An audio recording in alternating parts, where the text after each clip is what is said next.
if today was my last day, would I be happy and proud of the way that I lived? And what would I really care about? Yep. And yeah, I think that empowers my life often, especially when I get stuck in a comparison trap, or I start feeling not good about myself, or if I start, just going down a spiral, because it's really easy to go down a spiral. So easy, the rabbit hole, and just deeper and deeper and deeper. How did I get here? It's so easy. And yeah, so I just, one of a teacher that I love, he talks about these 3 questions. He's like, because he had a near-death experience, and he was like, all I could think about in that time when I thought I was about to die was, did I live, did I love, and did I matter? Yeah. And he's like, now I ask myself those questions every single day, because I realize at any point in time, like, it could be my last day. Yeah. And I think like that, living a life like that is so much more important to me than anything else. Yeah. You're so nice. You're so like kind, and just you make everyone feel like you're their best friend. I mean, this is my goal. I genuinely just want people to feel awesome. Well, you do that, and because I've been following you on Instagram now, and I'm like, dang, she is just happy, so fun, and like everyone it seems like you're with, you just bring out the best. And your husband too. He's so fun too. He's like the best. Like I feel like you two together are like each other's humans. No, we definitely are our partners. And I feel like that when I stalked you in your content, your wife as well. I feel that same way with my wife. And that's why we created Relationship Renegades, is because of that. Like, we're like, man, we just want to highlight I grew up seeing the opposite of that. Yeah. And just like, and I only saw like 1 or 2 couples that I was like, I want that. Like, I want that, and I don't want to settle, or like, I don't want anything else. 100%. And went on like my hero's journey to find and create that, and had to learn some hard lessons about myself. I feel that like so much, because I talked about this in the last podcast, but I literally wrote my wife on a card before I met her. Yes. And I wrote all the things I'd like, and then I circled the things I can't do without. Yes. Right. And then, I'm not kidding you, 3 years later, to the T. Yep. Rachel, it's crazy. No, and I need to know, do I call you Rachel or Brooke? Rachel is good. Okay, cool. I go by Rachel. I heard some people call you. Some people call me Brooke. Okay. I'm good with all things. Cool. Do you need help with that, or are you good? So see how I kind of have it right below my chin? Right below your chin. And then the closer you are, the better. Okay. So I can like be like. You can do that if you want, but this is a very important topic. You can be more casual about it, but the closer you are, the better. Cool. But also, I want you to be comfortable. Cool. I just want to be mindful of like sound and You're stuff. A pro. You get it. Yeah, no, it's wild. I mean, my husband, same thing. Like I feel like, and this is what I love teaching people with our brand Relationship Renegades is, one, we say all the time, like, if you want to call in your partner, write a list of everything you want, put it on your bathroom mirror, somewhere you're going to see it every day, and then hold yourself accountable to being that list, because you got to be that person. You got to be it. Otherwise, why would they want to be with you? Exactly. And I think that was one of the hardest things for me was I wrote down, I was like, I want someone that's like honest, and that like will play with me, and that will adventure and create with me. And one of the first things that was really hard for me was the honesty part. Yeah. Because I was like, when I recognized how I wasn't being fully honest in relationships, and how I blamed all these guys, I was like, oh, they have trust issues, they have jealousy issues. I'm like, well, yeah, it makes sense that they do, because I'm not being honest. Yeah. You start to like project what you do on other people. Not that you're like making them do the same things, but it's like you totally can blame other people for what you're doing. So well, I think it's just so easy to, because we're coming from this place of feeling like hurt or scared or insecure. We just want to feel loved. So you'll do, in that moment when you feel adrenaline and cortisol running through your body, you'll do anything you possibly can to just like get that love that you want, unless you have done like some work and you recognize like, oh, I can give myself that love. Yeah. And when I'm chasing it, that's when I'm usually like repelling it. Yeah. So it's cool that you found that person. Congratulations. It's the best. And same for you. Same.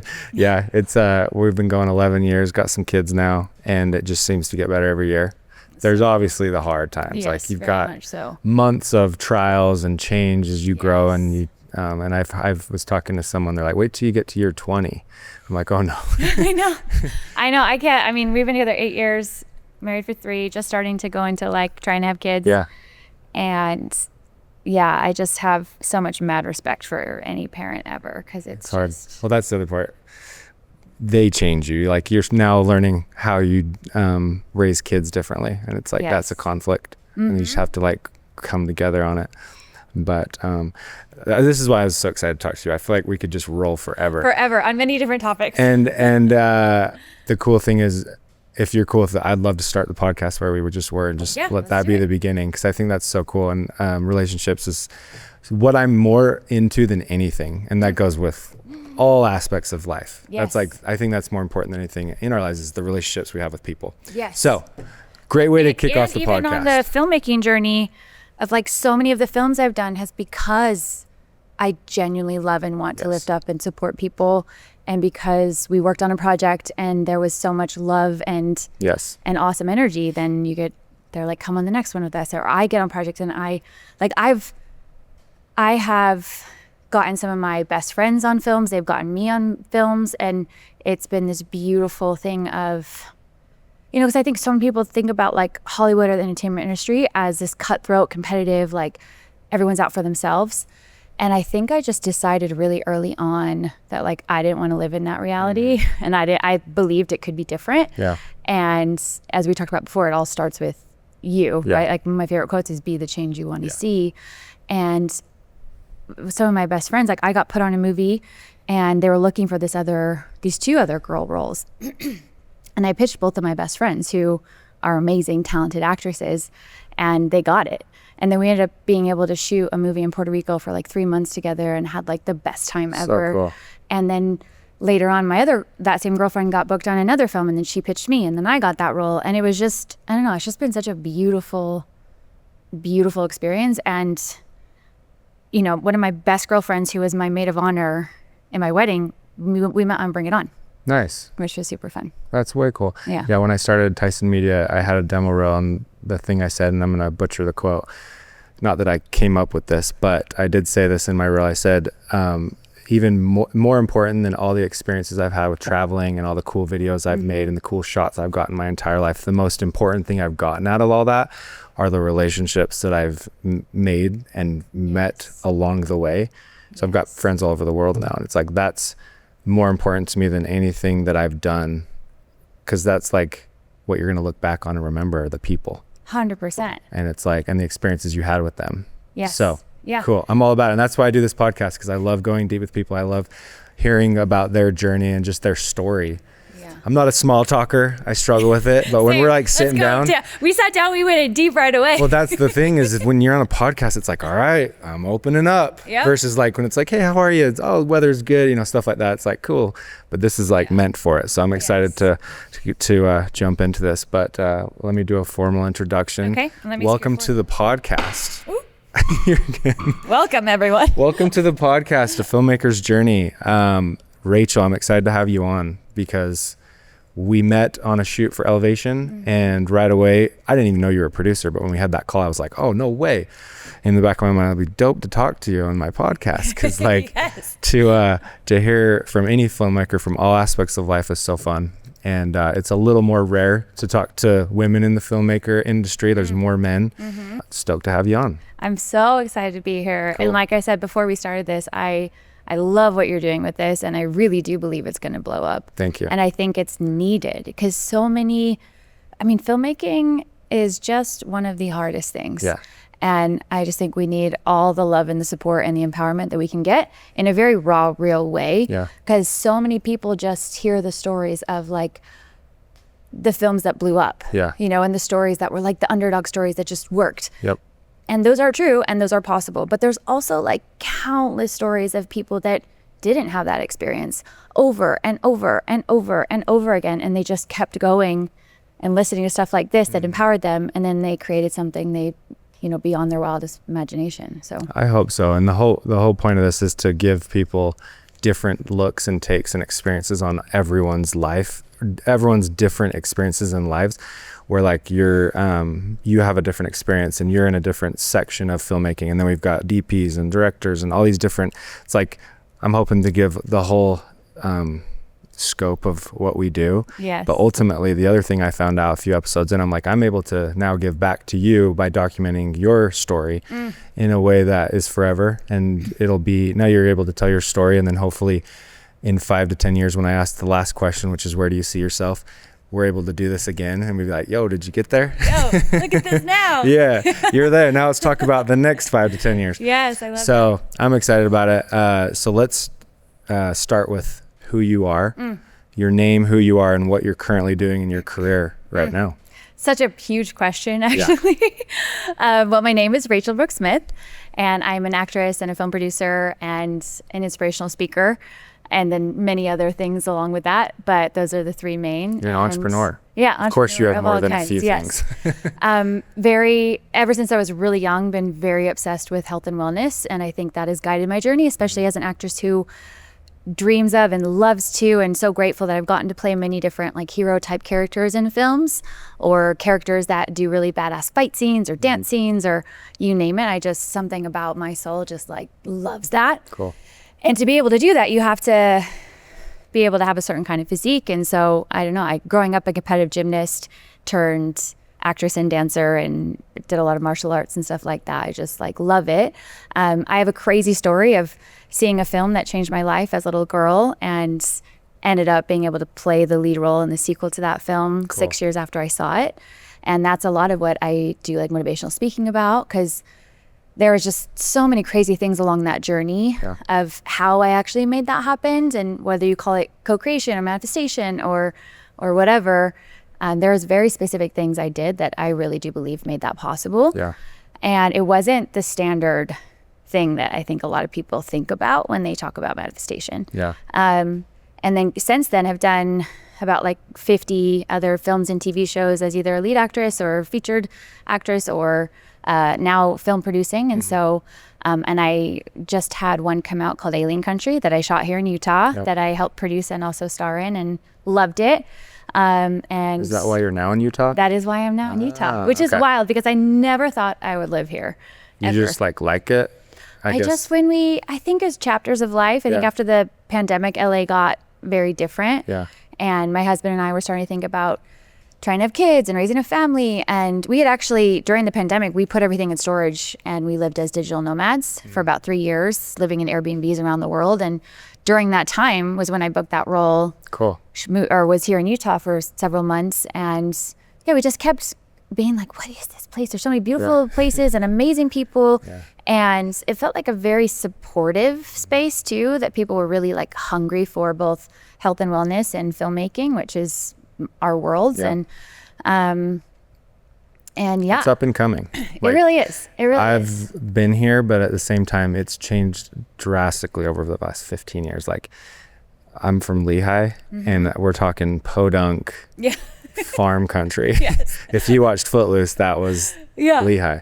And then it's now like tech country, like you bought Adobe, all these cool places. And then what's fun about it that's different from California, my wife's from just south of LA, so I've like kind of seen both sides of it, is like it's all new here. Like you're constantly getting these new buildings and these new experiences that are coming. But obviously there's a lot of cool places nature wise, but then everything in California just feels a live old. You know, I mean, it's true. They're both great.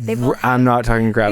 I love California. I lived by the beach in Santa Monica, and that was like my dream as a kid. So the fact that I got to actually make that happen and live there for like 15 years and build so many amazing friendships and work on so many film projects, it was just like my little kid self still freaks out all the time that I'm like, oh my gosh, we did it. So cool. And Santa Monica too is beautiful. Oh, it's and then so beautiful. The beach, can't get here. I mean, that's my heart. I mean, anything around water. I mean, even now we live in Daybreak, which is right by water. I just, my soul is so much better when I'm near water. I just feel like it's the place where I go when I work on auditions. It's the place I go when I meditate. It's the place I go when I work out. Like, it's just my heart.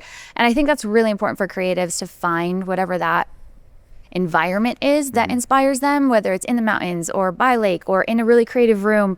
Because I really have noticed, especially as a digital nomad living in so many different environments, how where you live really affects the way you feel, the way you show up. It brings out different parts of you.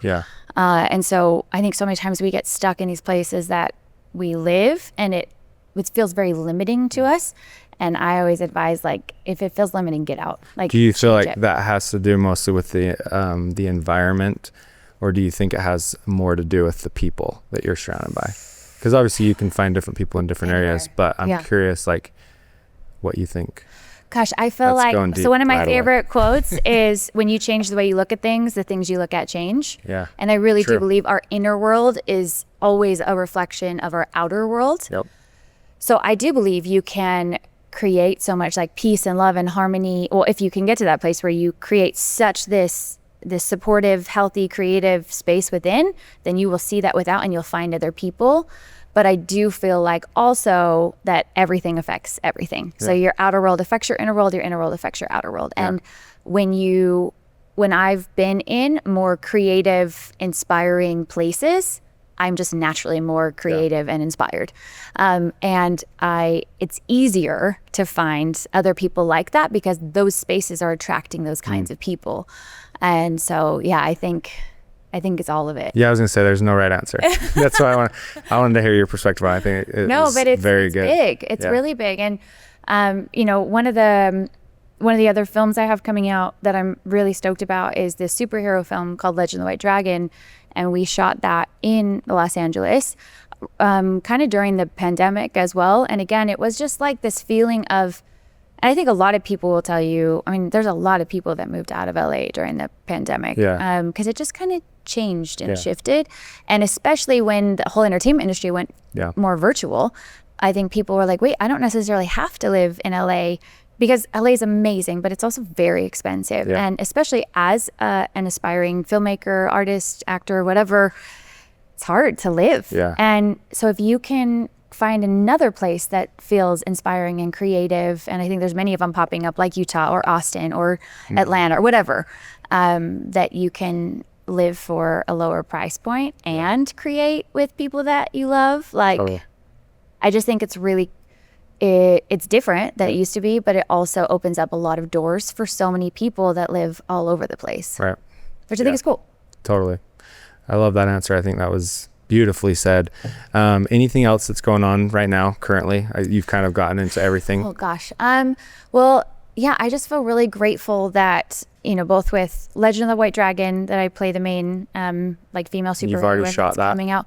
Already shot that. Cool. It's actually a pretty crazy story, because we shot that during the pandemic, like I said, and it was, so I have this pattern in my career. You've already a trailer. Oh yeah, there we go. So I have this pattern in my career of getting to play kind of lead roles in follow-up films to films that I obsessed over as a kid. Cool. So Center Stage was the first one. Bring It On the next. Obsessed over as a kid. So to get to play Avery and Bring It On was like, oh my gosh. So this film, Legend of White Dragon, is kind of like, it's not, but it is. Like, it's very, there's a lot of Power Ranger-esque themes in it. And I was obsessed as a kid as Power Rangers. Yeah. I almost actually got to be a Power Ranger. Like, I was so close, and then it didn't happen. And it was one of those moments where you're like, gosh, why? This felt like I was supposed to be that, and this was my dream. And I was really devastated for quite some time, because I really wanted that. And I had gone in several times, like 2 different rounds, several times of being a Ranger. And then cut 2 years later, when this happened, it was like just even more cool than I could have ever imagined. And getting to work with Jason David Frank and Jason Font and Mark Dacascos, and like just so many amazing people from that world that is really meant to be like a more Jason David Frank, who is a dear friend who's no longer with us. It was really his dream. Like he was the original Green and White Ranger, and he wanted to, he knew that Power Rangers was such a young audience, and he wanted to create something that was kind of in the same world, but a more like darker, more mature, edgier version of it. And this was him and my other dear friend, Aaron Sorkin, who created Bat in the Sun, teaming up and creating that. Even when everyone was like, you're crazy. And they had to go through a crazy journey of making that happen. But we were able to raise $500,000 during the pandemic for this film. Wow. And then that felt so special to me, because I had never been a part of a film where so many people from around the world had invested their own money saying like, I want this. And then since then, it's become a way bigger budget and a way bigger thing. But, when I met Jason for the first time, and again, I grew up watching him. Like, he was the Power Rangers movie, he was Tommy, and I was just like, probably had a huge crush on him at one point when I was super young. and really wanted to be the Pink Ranger. Yep. And so to get to meet him, you know, I don't know, 20 years later, like such a different chapter in life. And we just instantly clicked over really wanting to do all we could to not only play hero characters in film, but to help people be the hero of their own story. Cool. And we both, while we were filming it, talked so much on set about different struggles we went through with mental health and challenges that we faced just along our journey, both as just regular people and as artists. Yeah. And you know, he had said many times, he's like, I want to use this movie and just help so many people, and let's do so much together after. And and I think so much why they wanted to cast me in that role was because of those like values and what I stood for, and also hopefully talent as an actress. Yeah. and being able to fight. Of course. But you know, when after we finished filming the movie and you know, we got the news that he, what's the right term to say? I want to say it right, because I actually heard this recently that wasn't saying he died by suicide. Yeah. And it was just really hard. That's the correct way to say it. And really shocking. And still, like, it's just like, wait. After you had all those conversations with him about mental health, Yeah. and then was it a total shock to you? Yeah. Did you see any writing on the wall? Yeah, I mean, I think the hardest thing was, you know, me and Jason David Frank and Jason Font were like, we talk like all the time, just in our group chat, and both ever since the film started, just like all the time, just being silly. And I was helping a lot with like social media and also like really loved his daughter, Jenna Frank, and he had asked me to like just be a good, you know, role model for her, which I was super excited about. Yeah. And, yeah, but I think the hardest thing was, you know, he had changed I couldn't get a hold of him for a while. Like, he changed his number, and I was asking Font, I was like, have you heard from him? And I think that was the hardest thing, that like for a while, like nobody could get a hold of him. And, you know, as a friend, you're like, wait, I just wanted to be there for you. And I definitely know, like, he went through and shared some really hard things with me. And like, even on set, there's so many times when I just like held each other, and was just like, I just wanted to be a safe space for him. And because I don't know that he had a lot of that. And he, you know, I just think so many things happened that I don't want to get into on the show, but I think nobody, when they do that, is actually in their right mind. Mm-hmm. You know, actually, I don't believe it was actually him. Yeah. But I do know that this film is like his legacy, and we want to use this film to help, and I want to, and I know everybody involved in the film, like all the cast members, are so about health and wellness and mental health, and using the film to share, and their own personal brands to share so many things that help them on their journey to be able to live a healthier, happier life. And that the message of the film is that even superheroes need help too. Yeah. And I think that is so necessary in today's world. I know for me included, if you're a person that identifies as like a go-getter or an entrepreneur or like a type A, just like that you like have your shit together, you know, in some sense you're like, yeah, I am that like kind of superhero character in my life. I think it's really important to recognize that like superheroes in all movies, they all have help. They all have a sidekick.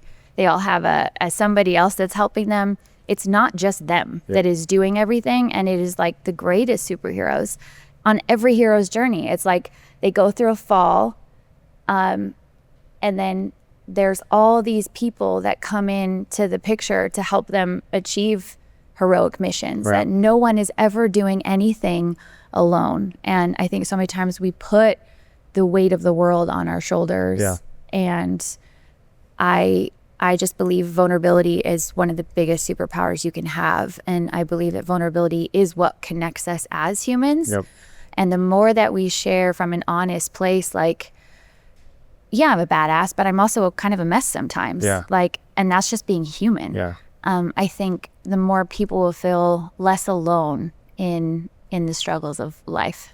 That's so hard. Because I totally get where you're coming from. Like, we're pretty driven, I think. Mm-hmm. I'm always in my head. You're like, yes, it's very hard to ask for help too. Yeah. And when you think about these experiences, like with Jason, you just wish that you could be that sidekick right in that moment, or just be there. And it's like, it's already too late. Yeah. similar thing happened to my dad, and it was like afterwards, it was like, man, I wish I could just have reached out and been like in that moment, but he was alone. And like, I think what you're saying, I don't think it was him, and it's just like, man, that sucks. And then, so the message from this, which I think you said perfectly, is just like, be vulnerable, open up. I am speaking to myself. It's so hard to do. It's a reminder of like, because we want to look like we got our shit together, and it's like, stupid because we don't. It is. It's like you do and you don't. Like there are chapters when I feel like, I love those graphs that talk about like the entrepreneur or even the filmmaker's journey. That's like, top of the world, you're amazing. And then it's like, what the hell am I doing with my life? And then it's like, oh my gosh, things are awesome. Oh my gosh, everything sucks and nobody likes me. You know what I mean? It's just like, and I think embracing that of like, that is life. Yeah.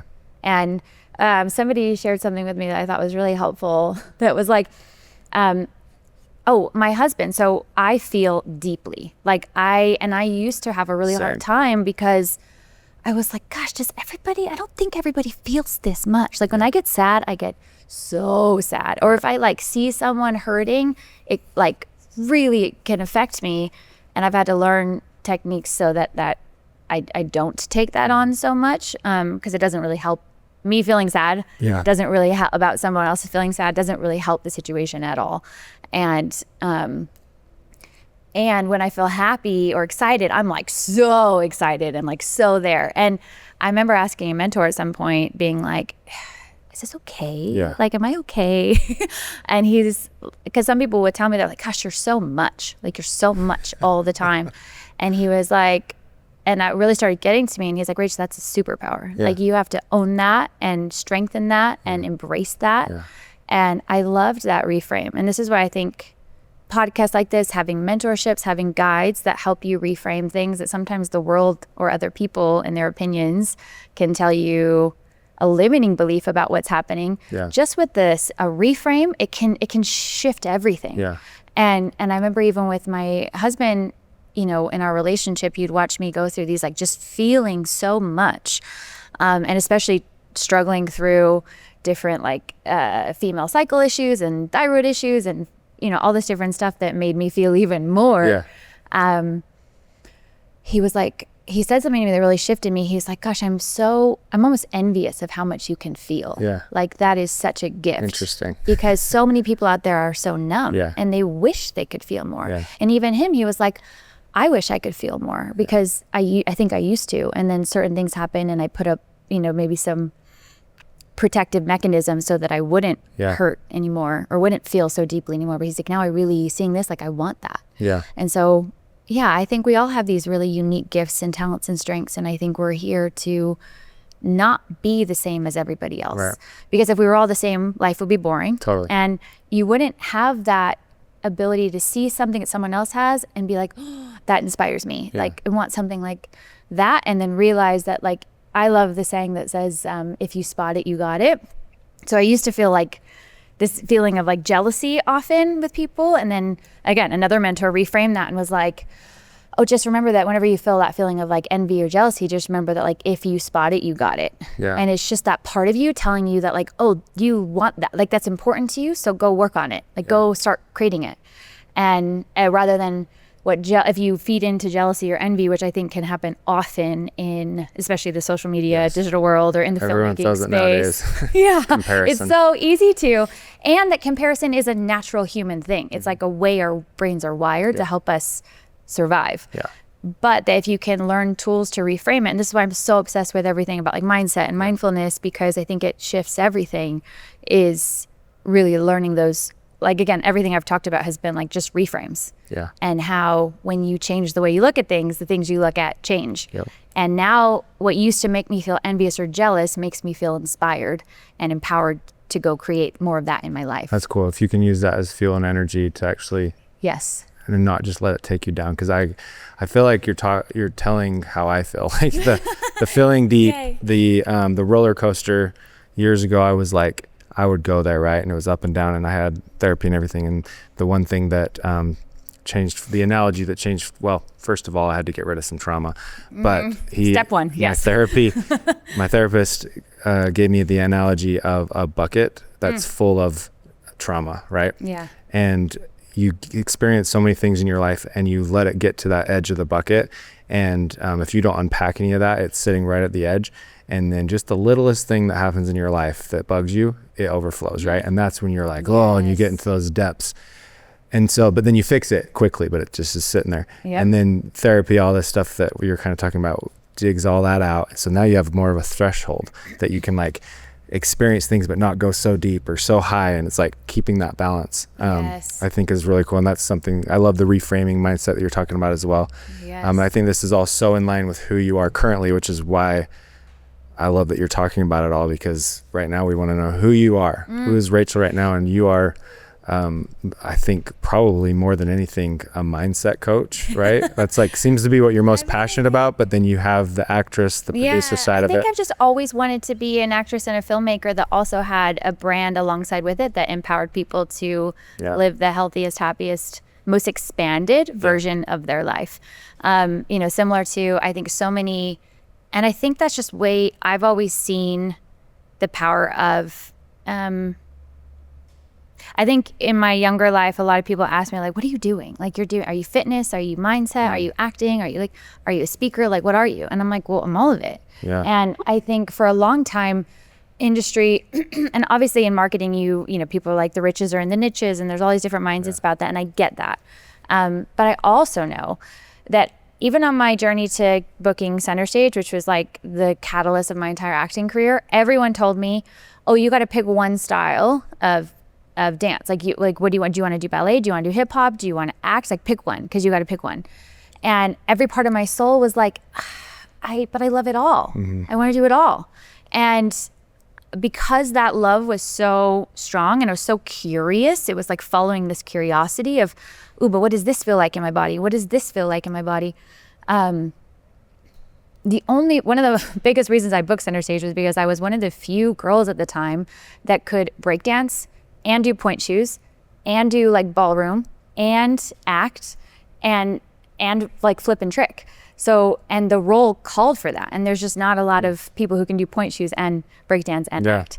And so if I would have listened to what other people told me of, oh, you got to pick one thing, I would have never experienced that thing. And then I would have never experienced all the other films that I've done since then. And so I do think it's this constant dance with life and this is what I love. One of my favorite books is called Big Magic and also The Artist's Way. And they both kind of talk about similar concepts. But Elizabeth Gilbert, who wrote Big Magic, and I study that book so much. I think it's brilliant. But she talks about how so many people say, like, follow your passion and just like forget everything else, basically. And she's like, I think that's the most dangerous thing to tell someone, because passion is fleeting. You can feel passionate about something for a small piece of time, and then when like some really hard work cuts in, or all the other, what she calls every lane you go in life will always come with the shit sandwich. Like, regardless of what it is, it will come with that. And she's like, passion can only get you so far for so long, but she's like, but curiosity, if you follow your curiosity, that is a continual evolution of asking more questions and getting more involved. Questions. And the power of questions. And so I think just my whole life, if something lights me up, I follow that curiosity and then continue to feel like, how does this feel in my body? And is the shit sandwich that comes with this worth it? And for me, like, yes, acting and filmmaking has like the biggest shit sandwich ever. But everything else about it, like being on set with people that I love, creating stories that I believe in, being in an audience, like watching the thing and hearing people say like, oh my gosh, that movie changed my life, even decades later, like that is so worth it to me. Like, I feel like being on set is one of the greatest highs of life. Like, so it's just such a gift. There's no other thing in life where you can be on with a group of people who all have all these different skills and talents that are all doing it mainly just because they love it. Like, and they're so passionate about telling the story for like a greater good, and you're all there for a certain amount of time, and hopefully people are supporting each other and you know, helping each other and lifting each other up. And you're all playing make believe. You're playing. You're playing. And I believe that play is so powerful. I think play is actually very underestimated. And I'm obsessed with everything like that happens within our body, all the chemicals that go off when we do different things, and like very into like biohacking. And even dance has been studied and really proven to be one of the best antidepressants out there, that there's all these different cool chemicals that go off in your body when you're doing it. Same thing with acting and playing.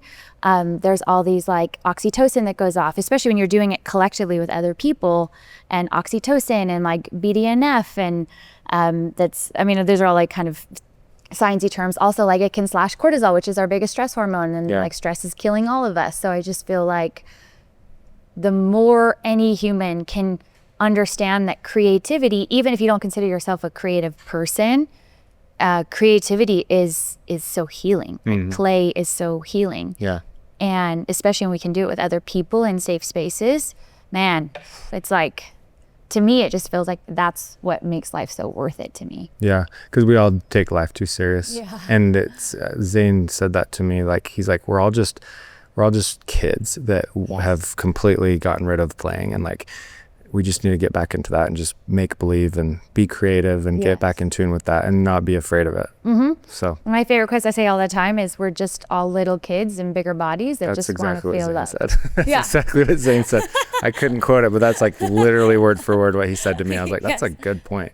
Well, and that's, I think, why also, especially another film I'm helping produce right now is an animated kids family film. Cool. That's all about, it's a lot of those kinds of messages. Yeah. And I feel so grateful to be a part of this film, because there are so many just huge A-listers and legends involved with it, and to get to play, do my first like animated character, and in this story that is so, again, I just really want to be involved, especially as a producer, because producing takes so much work.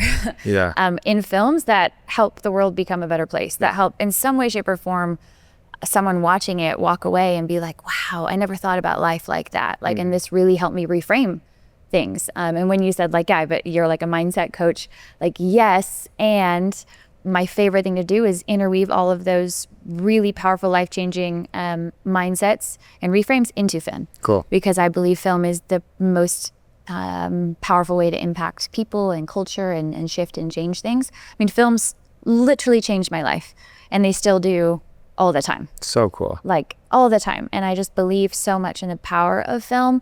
And, especially with this animated film that I'm working on with some wonderful people, the message that I feel like is so important, especially for kids and families, is, like we talked about comparison. Like, so many people in today's world are like, gosh, and my whole life as a kid, I grew up being like, I just wish I looked like them. I just wish I was as funny as them. I just wish I was as pretty as them.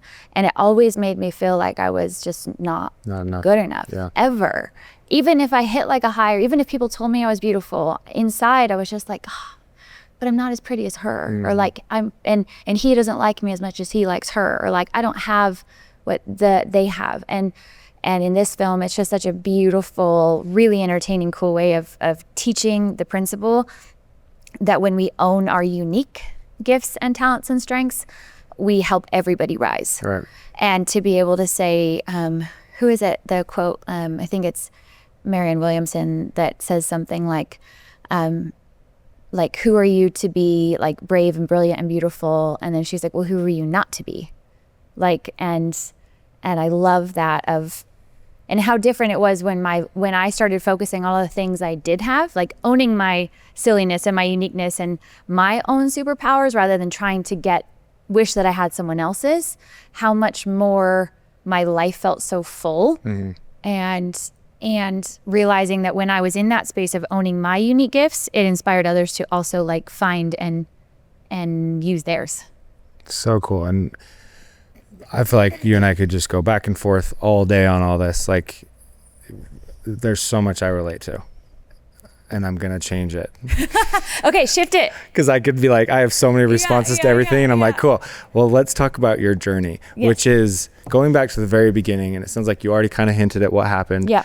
When did you decide to go down this avenue of film? Let's start from the beginning. Yeah, so I grew up a competitive gymnast, and I really feel like I learned the power of my mind in a negative way first, because I was so stressed out and unhappy and honestly terrified as a little kid from the ages of like 6 to 13 as a competitive gymnast. And I got to a place where I was throwing up once a week, every Tuesday before bars with our coach named Mike Payne, who just like scared the crap out of me.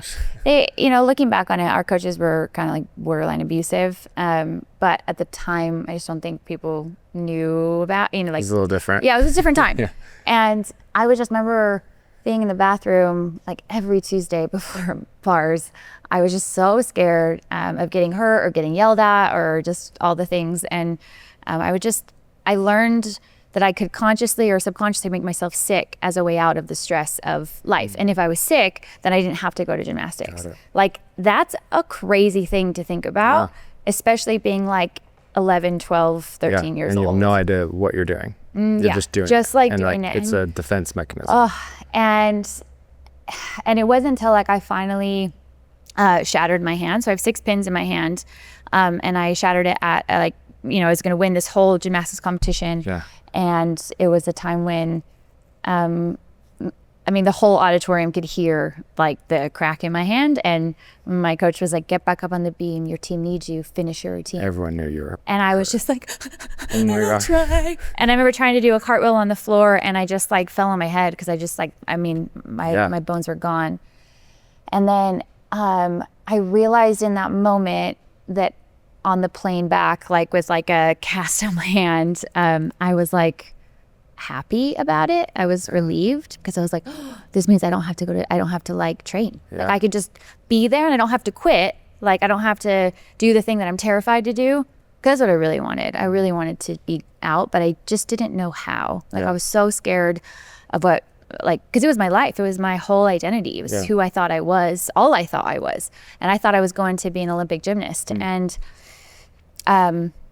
finally got up the courage to quit. And my mom did not take it well. My friends didn't take it well. My coaches didn't take it well.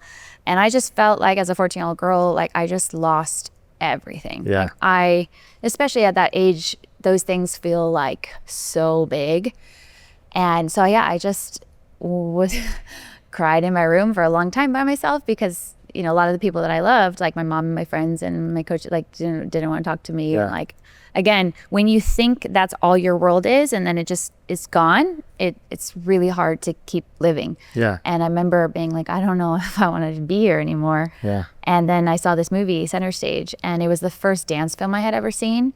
And I just remember sitting in the theater being like, just like lit up with, oh my gosh, that's what I want to do. I want to act, I want to dance, I want to inspire people the way that this movie inspired me.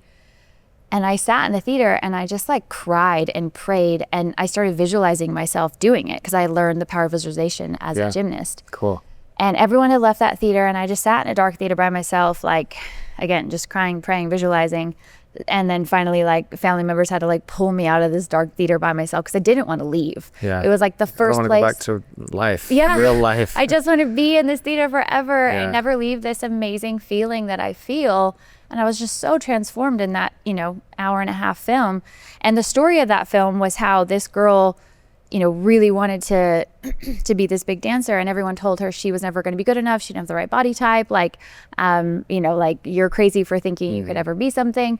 And it was her hero's journey of actually making that possible and making it possible in a way that was like bigger and better than she ever thought was possible. And I was just so inspired by that. And then I went home, and right around that same time I came across this book in my parents' office.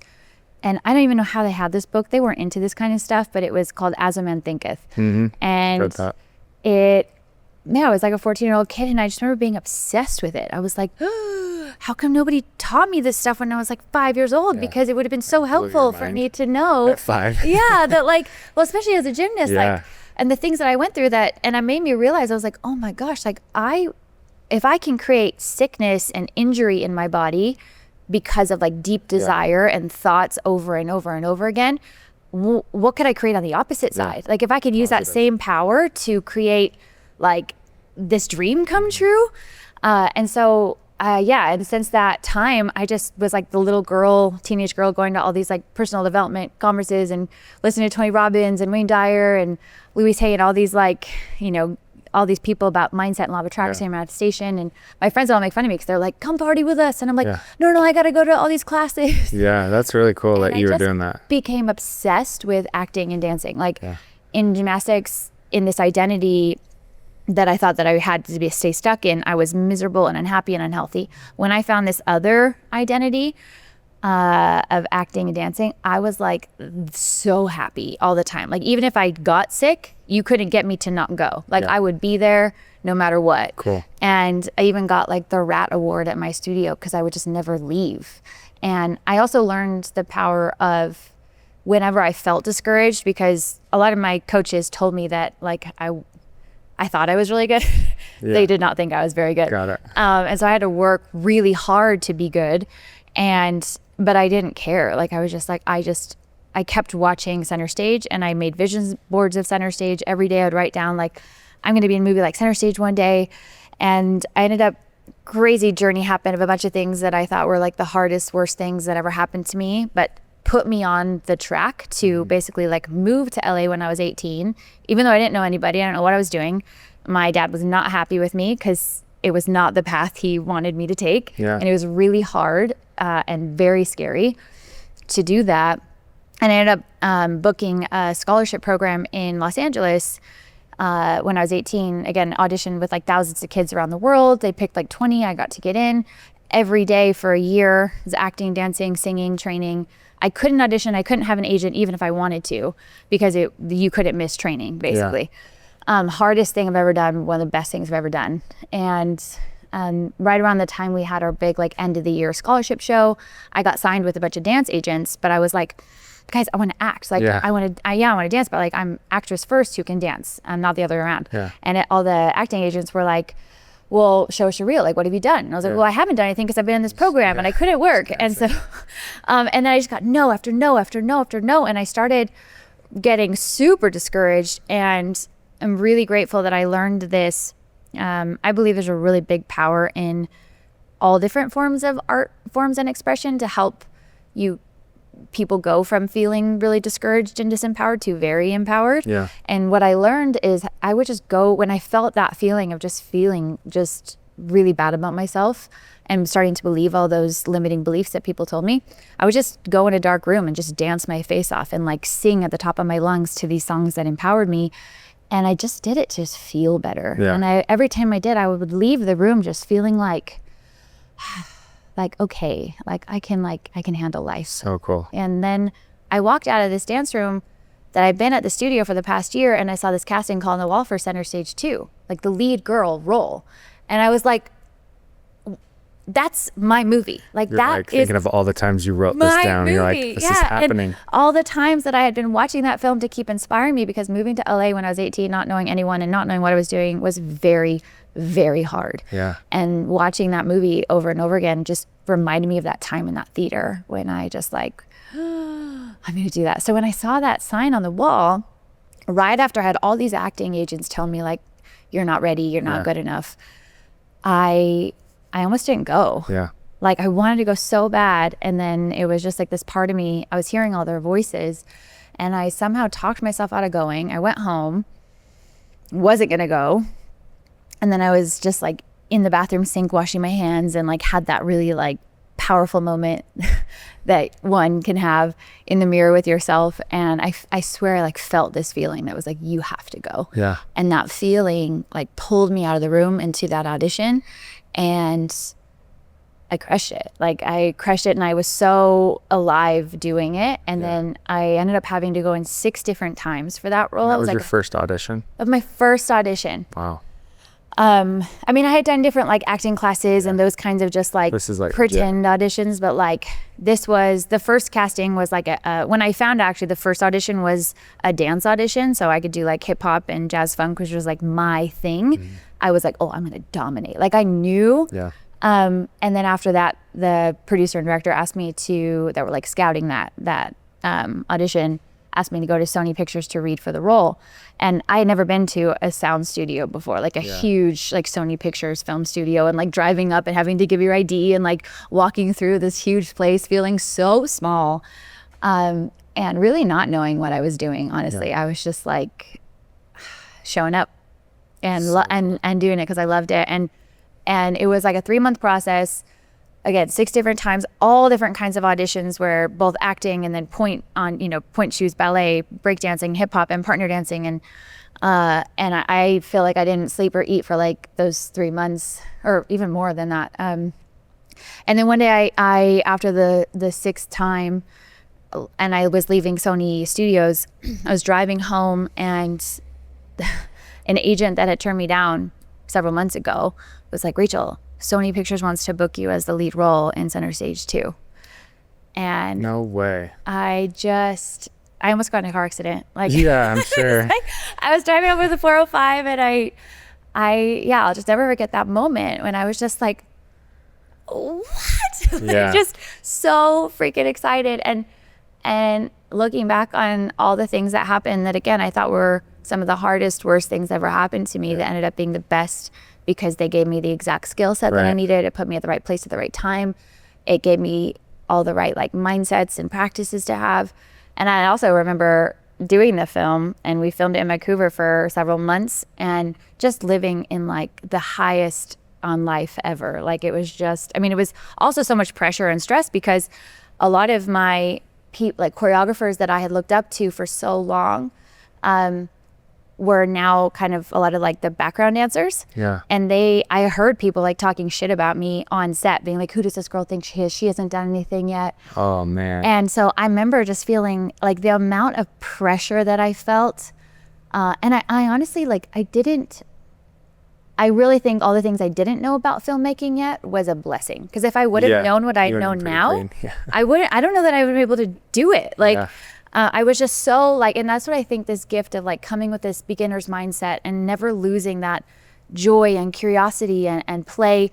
And I remember even having so many times on set where like, I just wanted to help everyone. And I didn't know like, oh, you can't really help the lighting people, or you can't really. So everyone was like, gosh, this girl's just so nice and great just to have around. help people. And like, I'm like, yeah, but isn't everybody? Like, I've just always thought like, well, yeah, but isn't that just what you do as a human? And I learned quickly that that was not the case. Ignorance is absolutely bliss. Yeah. I also remember feeling like, oh, I'm going to do this movie and my life's going to be forever different. And I'm just going to go to movie to movie to movie to movie.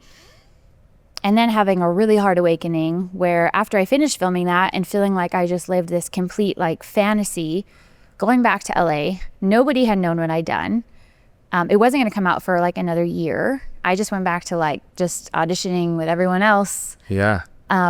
And being like, wait, I was just gonna lead in a movie though. Yeah. Like, and I just came from this place where like everyone was like, you feel so, they make you feel so special when you're like a lead in a film. And so going from that to like just nothing. And I mean, I really went through like depression after, for quite some time. And then from that, just really learning like, oh, this is not what I thought it was going to be like. When the movie did come out, like several other opportunities came, but it was just like the constant up and down of like getting so close to other big auditions and then not getting them, and then so close and then not getting them. And then after a while, the Bring It On opportunity came along. And again, I was like, wait, I obsessed over Bring It On as a kid. And like the fact that there was even an opportunity to audition for a role in a film that like I obsessed over so much when I was younger. Was just like, and again, I think sometimes as an actress and a filmmaker, you get a bunch of different auditions, or hopefully you do. And I think there's some that I've had, and most all of these I end up booking. But like I read it and I'm like, that's mine. Like this is me. And then also I think what's been really helpful for me is to have this mantra, like what is meant for me can't pass me. And I'm always at the right place at the right time. Because I remember going through life beforehand, always feeling like, oh, but what if I miss this? And what if I'm not there? And what if, like, it was just all these like what ifs that would constantly stress me out. And those kind of reframes or those kind of mantras have been so powerful for me, because I did deal with like a lot of anxiety and a lot of like mental health struggles. That I also know now are so linked to gut health issues and hormone issues, that now that's why I'm so passionate about helping people understand that, this body is a vessel, and that everything affects everything. Like what you eat affects the way you feel, and how your hormones are, like, even if like a little bit off, it could change the way how you feel, like how much confident you feel or how driven you feel. And that's why, I'm so grateful for Elevation and how we've met. Yeah. But yeah, that's why I love talking about all these different things in my journey, being super honest about like, yeah, I've had amazing highs and I'm so grateful for them. I've also had really, really bad lows and times when I really questioned if I wanted to be here anymore, and really finding things that all the reframes and all the people, especially like how to create healthy, supportive relationships on my journey. Because the biggest thing I learned was jobs come and go, money comes and goes. Yeah. But if you have those like healthy, supportive friendships and people in your life, that's what makes me feel like I can get through anything. Yeah. I'm curious, going back to when you were reading all these books and you were, writing down the things you want. You're essentially doing affirmations and all the vision stuff. I'm way into that. Cool. I feel like I grew up very similar to you. Have you ever read Think and Grow Rich? Oh yeah. That's the OG of the OGs of all this. And so you were writing in your journal, I assume, all, what you wanted to do, and you ended up getting this opportunity into the movie. And what I love about that is that if you weren't doing all these things, I believe that you wouldn't have noticed the opportunity. So a lot of people think it's like, oh my gosh, this is like magic. It's like, really, we're putting it into our brains. The reticular activating system launches when they see those opportunities. So it's like, that's what I love about it, is it makes it so real and not feel like it's this fairy dust thing. Is like, you can literally set your mindset up to recognize opportunities as they come that lead you to the right thing. Yes. So we're really driving it ourselves by doing those things. And I think it's so important. But the reason I'm asking this question is then you get the role that you've always dreamed of, and then things didn't go well. I've experienced this, and I'm curious if this happened to you, where you get to this point where you feel like you've made it because this is what you wanted and you've written it enough. You kind of stop doing all those things. Yeah. Do you feel like that happened with you? Because I did it, and I got to a certain point in my life and I was like, this is it. I've literally vision boarded this life. I'm here, and I stopped. And then all of a sudden things kind of just stop happening. Yeah. So I'm curious, did that same kind of thing happen for you? I think that's such a great question. And I do think chapters and phases of life really go into this as well. For sure. And I think what happened for me along those lines is, I think for most of my life, I was very driven, but that drive was coming from a really unhealthy place. That drive was coming from like, I needed to prove myself. I wanted to impress everyone. I wanted to, because I got the message when I was young that if I achieved, that meant I got love. Yes. Like that was the story. And so I would just like achieve everything thinking that like, that's how I get love. Yeah. But then I learned that like I would achieve those things and I'd feel great for a little while, but then I'd have like these really bad lows. And then I would just be this like cycle of stress and anxiety. And especially when I would go home at night, it was like, how does it feel to just be in my body just with me? Totally. And it didn't feel very good. And I love looking at life now, asking the question, like, what kind of space am I creating for my soul to live in? And before, I created a very stressful, anxious, unsupportive, critical, judgmental place for myself to live in. And it was this journey of figuring out how to create a space that actually felt supportive and loving and empowering, so that no matter what I went through, I always felt like I had my back and I was able to give myself the love that I was always craving. Yeah. And that was like, the biggest like weight off my shoulders. It felt like all of a sudden I was walking and moving through life with this like ease and flow and grace and fun, as opposed to like stress, pressure, and anxiety. Yeah. But I will say that for a while, when you're used to being so driven from that place, and then all of a sudden it's not really there anymore, it definitely took me like through a loop. And I remember asking different mentors and coaches, being like, okay, this is great. I feel so much better in my body now, but like, where did my drive go? Yeah. Like, where is it? Because I can't find it. Yeah. And he was like, yeah, it's a really great question. And now he said, now you get to see if you actually really want to keep doing this, and if you actually really love it. Yep. And that we can always choose. I believe we're always just, life is a choose your adventure kind of ride, and you can choose whatever life path you want to go. And we really are creating it or co-creating it with, I believe, some sort of higher power. And so I could choose to keep going down that way, but it would continue to feel crappy. Yeah. Or I could choose it this way. And I do believe that you can find that same sort of passion and drive from a healthy place, but it's a very different feeling. And it comes from this, like, again, the curiosity, the love, the play, the passion for it. And the non-attachment to it. Before, I was very like attached to everything, and so if I didn't get these auditions that I thought I was supposed to get, it would like wreck me. Yeah. And I do think there was points in my career when I got so close to life-changing roles that I had, again, gone in for like months at a time, put my heart and soul into, and then didn't get it.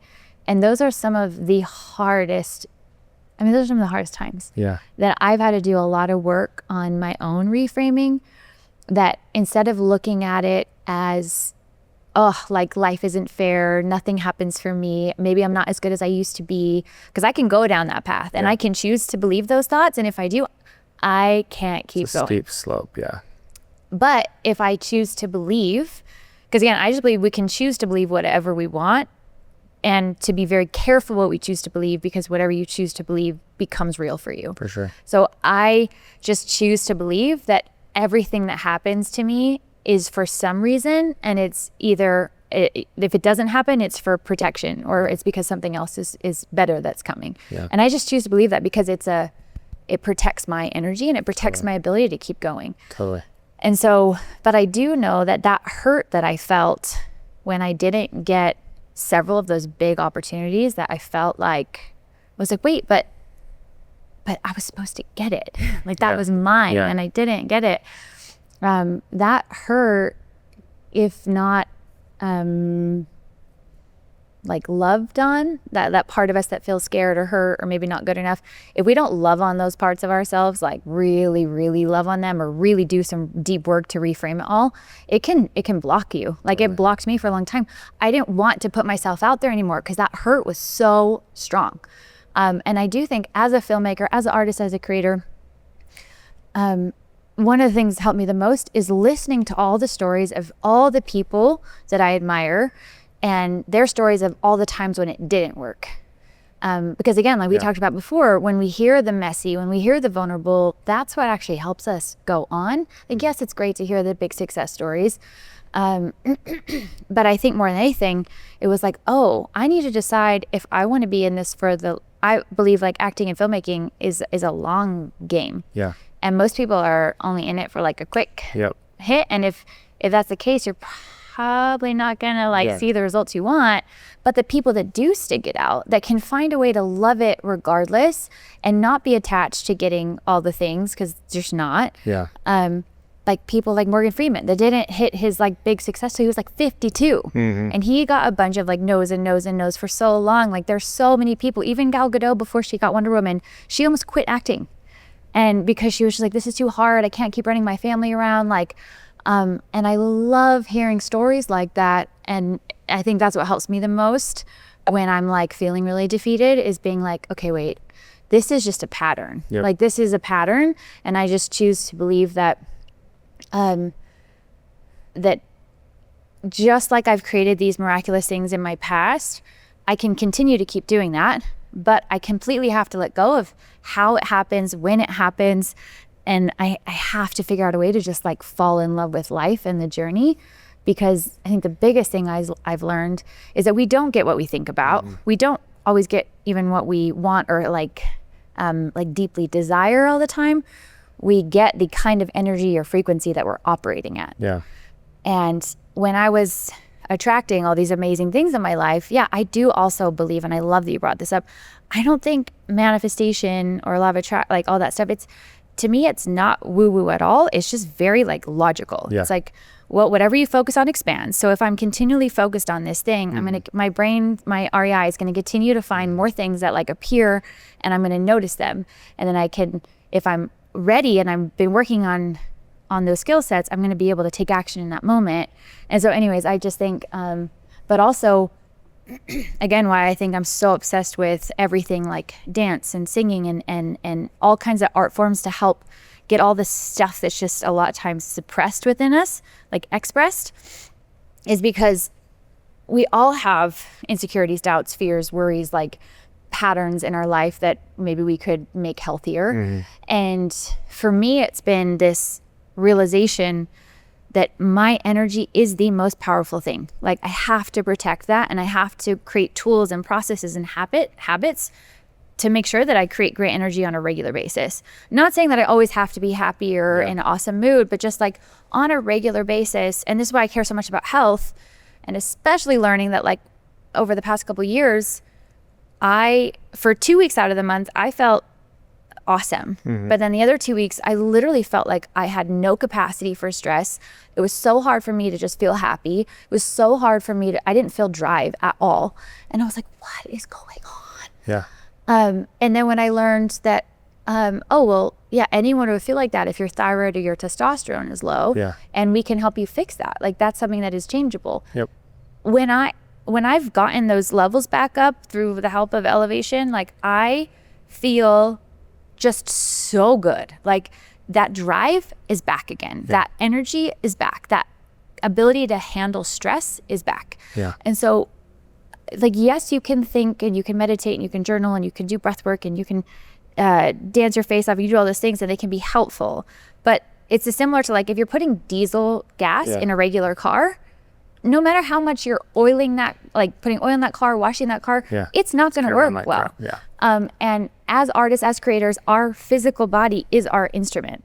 And if our brain isn't healthy, if it's not working well, if our hormones are out of whack, if our gut health's out of whack, we're not going to be able to have the capacity to be as productive, to be as creative, to be as present in a very stressful, demanding industry. Yeah, especially as the type of people we are, where it's like we have high expectations.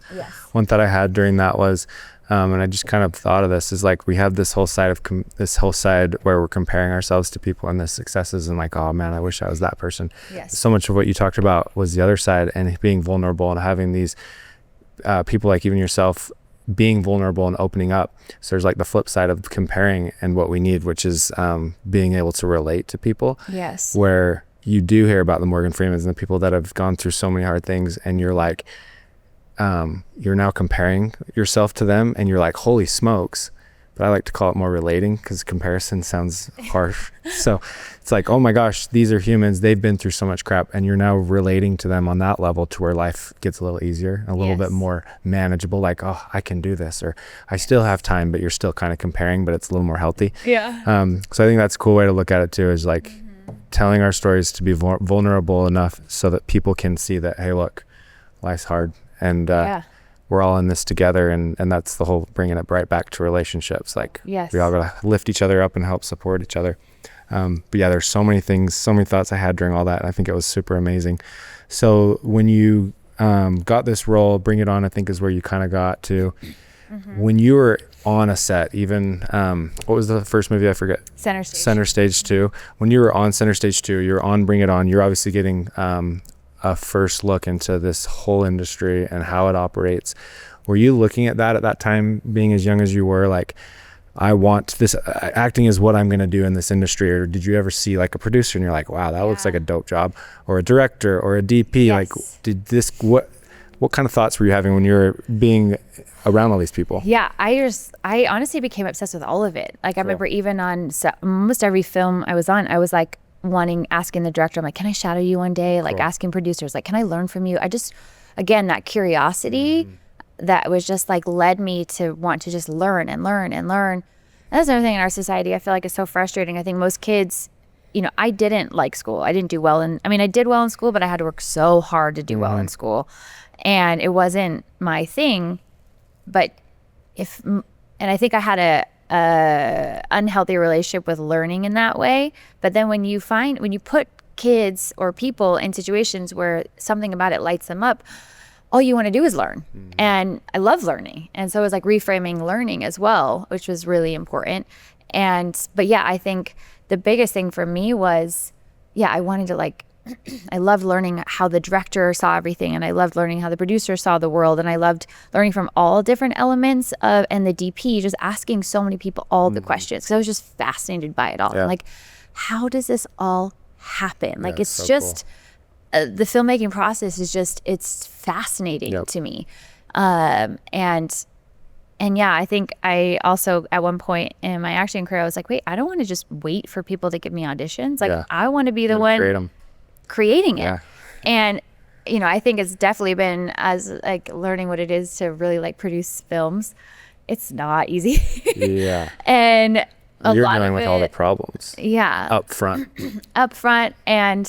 And learning also like what kind of producer you really want to be, I think is super important. Like for me, I really just found that like because I love people so much, and I love lifting people up so much, I love connecting people so much from a very genuine place. Like, and I was just kind of, I was like, oh wait, that's what you're doing as a producer. I'm like, oh, I could do that all day. You know, like this is what I do just all the time anyways. It's just like finding great talented people and connecting them and like bringing them all together so that they can make magic happen. And naturally, just through doing different like speaking engagements or entrepreneur roles, was meeting all these different investors and just kind of piecing together worlds. But I think one of the biggest things that, as an actress, that really like made me start thinking that way was I kept getting all these auditions for like thrillers and horrors and roles, and I'm like, I don't want to play those characters anymore. Like I've done a few and that's fine, but like it's just not, I want to put out stuff that makes people feel better. How did you get niched into those?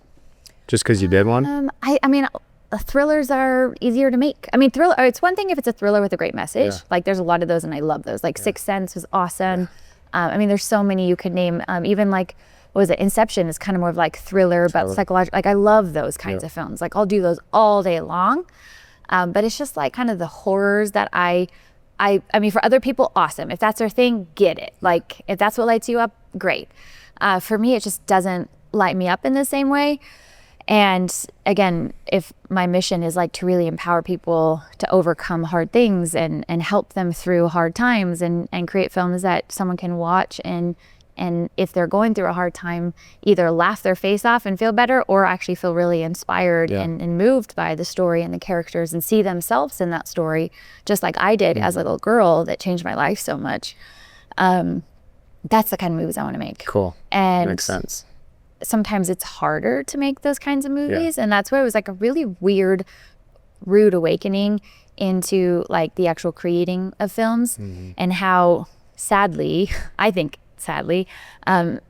low budget horror films are easier to make and they can make a lot of money. And so a lot more people are attracted to them from a business standpoint.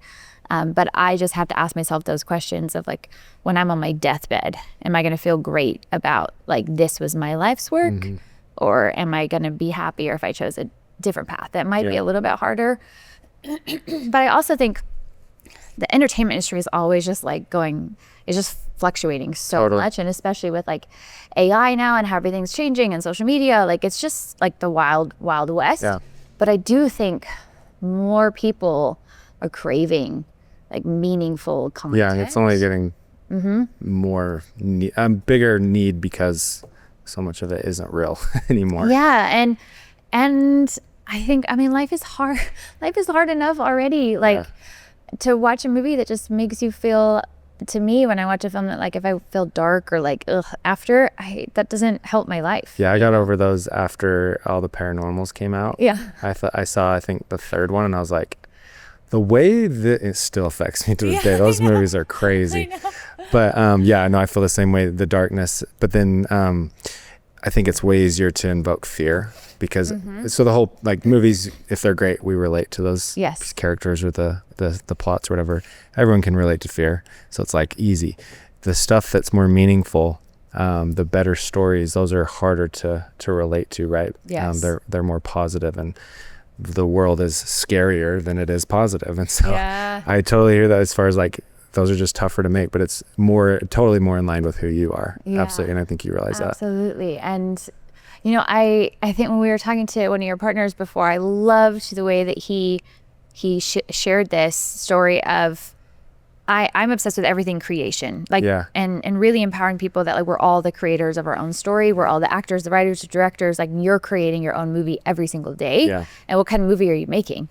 And what helps me often in life, especially when like just I feel like everything's blowing up in my face, is thinking about the hero's journey and superhero kind of character films where it's like, if if you're watching a superhero movie, like say you're watching Superman or Batman, and all the stuff's going, like at some point in the thing, like everything is going wrong. Like that's what makes it a great story, and it makes you be like, oh, what's gonna happen? And could you imagine if Superman or Batman or Wonder Woman or anything was just like, when things going wrong, everything's going wrong, and they just get scared and hide under a rock and cry, like, and give up, you would be like, what? What kind of movie is that? That's what I don't, like, and you'd like walk out and you'd be super disappointed. And so I think about that in my own life when I feel like just everything's going wrong. I'm like, okay, this is my superhero moment. Like, what am I going to do? Who am I going to call? How am I going to get help? Like, who's my sidekick? How am I going to use my creative power to write the next chapter of the book or the movie or the story? And how is it going to go down? Because like I can intentionally have a part in creating that, a big part. And I also, in this essence of creation, even with Alien Country, we worked really hard on that film, and my partners, Boston and Rennie, who I think are just like such talented filmmakers. Like the film is just so good and it's so funny and there's such great messages, and we were able to pull off something like, to do an action sci-fi comedy adventure film on the budget that we had was like, to me, near impossible. And the only reason why I signed up to do it is because I saw their talent and I really believed in them, and I really feel like what we pulled off was amazing. But the journey for like distribution and getting it out in a big way has been like way harder than expected.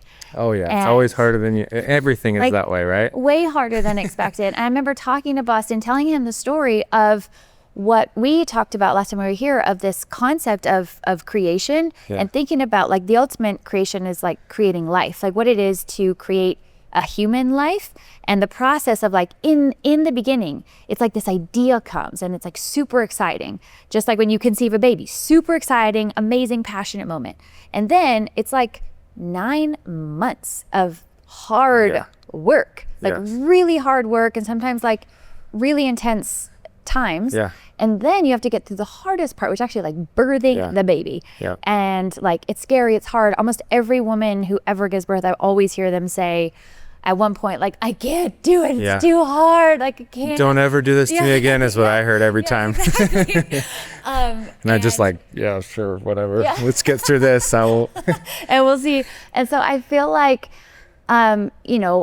empowering any person that wants to create anything in life, and I do believe as humans, like that's what we're here to do, is to create in whatever unique way we feel it up to do. But knowing that, I think a lot of people just feel like, oh, if I get an idea and it's exciting, it's just supposed to be easy the whole time. It's just supposed to like flow the whole time. And yes, I believe that you can like create a flowy path, but it doesn't mean that like you're definitely going to go through really hard times. You're definitely going to hit obstacles where it's going to like feel like you cannot go on. And almost every single filmmaker I've met, and especially as a producer working with people that I love, seeing that hard and getting through that hard, and continuing to believe regardless. I think that's the biggest thing I'm the most obsessed with is identity creation and belief cultivation, and then really becoming a master of state and imagination. So like when I look back on my journey, a lot of these people that told me, oh, you have to have, when you manifest something, you need to have like a specific date and a specific way you're going to do it, and you're going to have to like know the answers to all these questions and do these certain things. I had no idea any of those things. I didn't do any of that stuff. I didn't know that I was going to get to play the lead in the sequel to the film that changed my life. I just had an essence of what I wanted. I had this essence of like, this feeling, like I want to do something like that. And I kept watching it, and I kept doing things because I loved it and it brought me so much joy. And when I did those things, it put me in this energy, this vibration, this frequency of the things I wanted to attract and the people that I wanted to work with. And then, so that's like, and this identity of like, that's what I want. Like, this is who I want to be. And I think so many times we get stuck in limiting identities. Like we get stuck in this identity that the world tells us we need to be, or that our parents tell us that we need to be. And I love empowering people to be like, well, no, you can be whoever you want to be. And you can change who you want to be at different phases of life. And to not get stuck in an identity like I did as a gymnast, that I was like miserable. And And then belief cultivation of like, what are you doing every day to cultivate that belief? Because that belief is like a muscle. And if you don't use a muscle, you lose it. Right. And so on my journey throughout, like I was watching Center Stage all the time. I was listening to people's stories of how when they got discouraged, what did they do and how they made it happen regardless of all odds. I kept just watching things and listening to music and being around people that inspire me. So like belief cultivation, and then becoming a master of your state and your imagination. Yeah. So like I learned how to use dance and singing and acting as tools to process powerful emotion, just to help me feel better. Because when I felt better, I had more confidence to put myself out there. I put myself in positions that if I didn't feel good about myself, I wouldn't do. And then the state, like the master of state, where you call it focus or imagination. Yeah. But ultimately, like what you said, whatever you focus on expands and what your brain is looking for. I think oftentimes we're always we're imagining a future that is the opposite of what we want.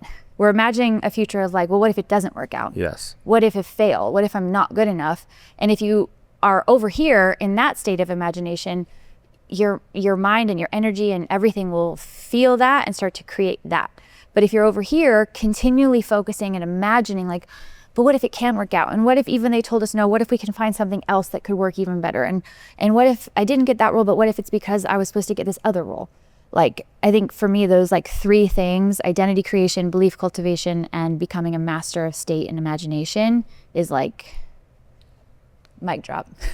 Dang. Man, that's amazing. And like you said, the focus on the wall. Don't hit the wall. Don't hit the wall. Yeah, you're going to hit the wall. Yes. I think that was Tony Robbins that said that. But then I love the mindset that you have of, bringing it back, of when you're trying to do something and you're just hitting walls, you're just constantly being bombarded with problems. A lot of times I like to believe that you're on the right path, because it is so easy to give up and just be like, this isn't working. This is too hard. Yes. I think that's kind of an indicator that you're going down that right road, but then changing that mindset that is not, this is hard, this is going to fail. It's, this is hard, I'm going down the right road. How do I make this a positive thing and turn it to where it's like, this is a I got to find a solution to this problem versus like it pointing you in the wrong direction. Yes. And being able to jump over those hurdles over and over. I was thinking about this podcast. It's so freaking hard to do a podcast, especially at this caliber. And it's like, I mean, Ben is a massive help in it and setting this setup over and over. And then every week, almost every day, it's like, feels like this is so hard. But every time I sit down with someone like yourself, it's like this re-empowering, like, oh, this is why I do it. I love this. Or when you put out a good video and people are like, this is so good, some of them will flop and you're like, what am I even doing? Nobody cares. Nobody cares about this. I literally had it this morning. I was like, worked so hard on a video and I was like, oh, this is going to be great. Everyone's going to love it. And I was like, meh, not what I thought it was. And then I start questioning myself and I'm like, am I even like, am I doing that? What am I doing with my life? And I just think that like so many times we can get in our heads, and I love what you said about like, it's just focusing on, for me, it's been, how can I just focus on the parts that I love about it so much rather than get stuck in all the stuff that I don't. Oh, and that's the other thing is if you're going to keep going, you're going to like, I'm trying to figure out how to phrase this. If you're going down that path that's hard and it does get hard, if you don't love it, if you don't really have that passion or drive to keep doing it, you're going to give up. And Gary Vee says that all the time. Yes. Just keep trying things and eventually you'll find the thing you like. And if you're doing something and you're pushing so hard against something you don't enjoy, like being a gymnast, and you're just like fighting that battle, and that's this character that you're essentially supposed to play. Yeah. And you find out who you actually are, and it's like you find that thing you like and you just keep going, and then all of a sudden it's like, man, I've gone so far and I don't see an end. I don't see why I would ever stop, because you love it, right? Yes. But Jim Carrey says that we're all playing that character, right, that the world expects us to play, and when we realize that that's not who I am, and you actually show who you are, and that's part of being vulnerable too. But yes, Jim Carrey is another one that I like, just love. I had so many quotes of his going through my head when you were talking, the whole like I wish that people would get all the things they wished of and dreamed of, and they get there and they realize it's not important. It's not it's not where happiness is. Yeah. Achieve all their dreams and they're like, oh man. I've said that quote to myself and like listened to that quote and listened to him speak so many times, and it's been so helpful. Like, it really is. I think especially in today's world when, you know, having a bunch of followers or having huge presences or having like is so idolized. It's been so eye-opening on my journey because like I've gotten to work with so many people that have hundreds of millions of followers or A-list actors or household names, and really realizing that like that is not what brings happiness. Like, yes, you can have that and you can be super happy if you're very intentional about the way you create your life, but it is not what equals it. It will equal it for like a little bit, and then all of this other stuff comes with it. And I've also had to ask myself that question a lot because I used to be like really attracted at like, you know, being super famous and being, you know, all this kind of the award-winning Academy Award. I used to always say like, I want to be an Academy Award-winning actress and la la la. And yeah, that would be amazing. I would love that. I would totally take it. And you still can be. And I still can be. But it's not like why I'm doing it. Yeah. It's not why I'm doing it, and I don't need it. Like I don't need it, and it doesn't say, and I think so many people that I love listening to are like, yeah, again, jobs come and go, money comes and goes. Like what matters is how you feel about you at the end of the day with yourself. Yeah. Because you're never getting away from you. Yeah. You're with you 24/7, 365. Yep. And what actually creates a life that feels meaningful? Like what are you going to feel like? And it's strange, you know, my husband and I talk about this often because I think we think about death often, not in a morbid way, but in a fearful way. A way to empower life. Like I think death is our greatest teacher. Yeah. And having people that I love, like Jason, not be here anymore, or other people that I love that, you know, I've lost, it's just such a huge wake-up call of how like tomorrow isn't promised. Yeah. And like what did I do today? Like literally if tomorrow isn't promised, like if today was my last day, would I be happy and proud for the way that I lived? And what would I really care about? Yep. And yeah, I think that empowers my life often, especially when I get stuck in a comparison trap or I start feeling not good about myself, or if I start, you know, just going down a spiral, because it's really easy to go down a spiral. So easy, like, the rabbit hole, and just deeper and deeper and deeper. How did I get here? It's so easy. And yeah, so I just, you know, a teacher that I love, he talks about these 3 questions. He's like, because he had a near-death experience, and he was like, all I could think about in that time when I thought I was about to die was, did I live, did I love, and did I matter? Yeah. And he's like, now I ask myself those questions every single day because I realize at any point in time, like it could be my last day. Yeah. And I think like that, living a life like that is so much more important to me than anything else. Yeah. And that's the perfect place to cue Tim McGraw, Live Like You Were Dying. Yes. Cue it up. Yeah. Roll the track. Yes. I feel like this is a masterclass on just how to be happy. So, yes. Especially as a creator of any capacity. Yeah. Seriously. I think that might be the cold open. Like if you want to be happy, listen to this podcast, because this will go into all aspects of this creative life and like how you be happy.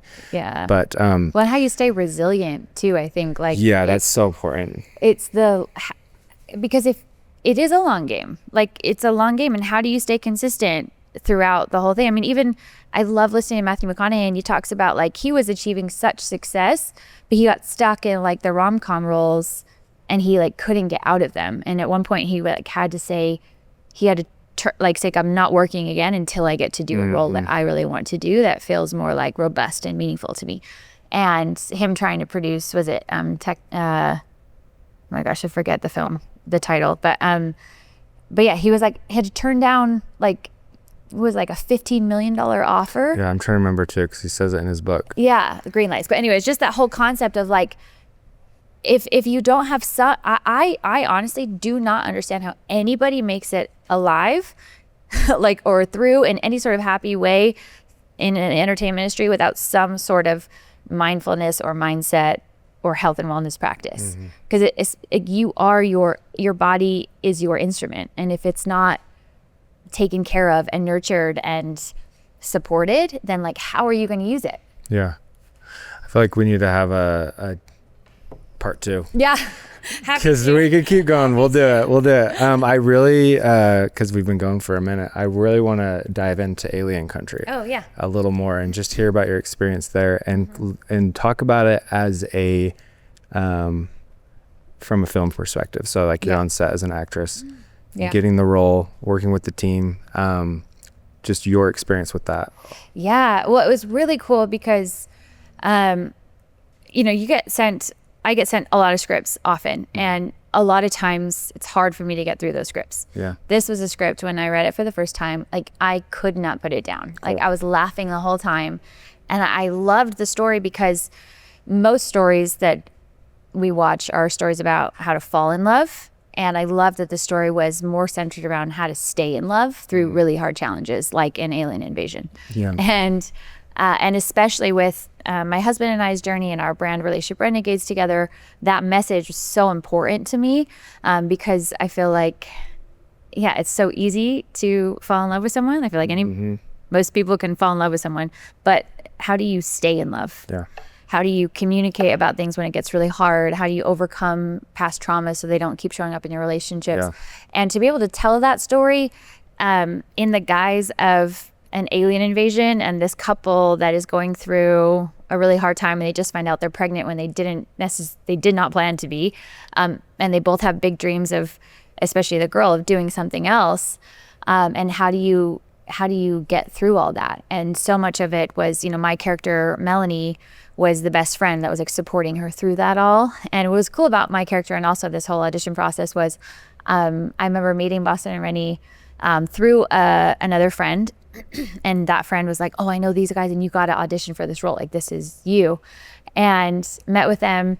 And, at that point in my career, I had done so many things. And it was more, I think at one point I was like surprised that they were like, oh, can you audition for this? And I was like, okay. Yeah. And there was a little part of me that was like, dang it. Because it wasn't like some big budget film. It wasn't, that I would have, anyway. So I had a little bit of just, again, I think it's really important to never let your ego get in the way too in this industry, because it can sometimes. And so checking myself there was really important to me, and I'm grateful that I did that. And then also what I read for the character of Melanie was very different than what I auditioned. Like, Melanie was actually written as a very like soft kind of like hippie character. That was the description. But for whatever reason, I read her like as this like strong, feisty, like kind of Southern like character. And I just made a brave decision. I was just like, I just see her so clearly. And I put it on tape and they were blown away. Yeah. They were just like, and they've said many times how it was just like so clear that like that was her. And they were so grateful that I made that brave decision. And that honestly has helped me so much as an actress. And honestly, being a producer has helped me so much as an actress, because sitting through different castings, realizing that it is the people that just like make brave choices, that like show up as that role, even if it's different than what you thought you wanted. Totally.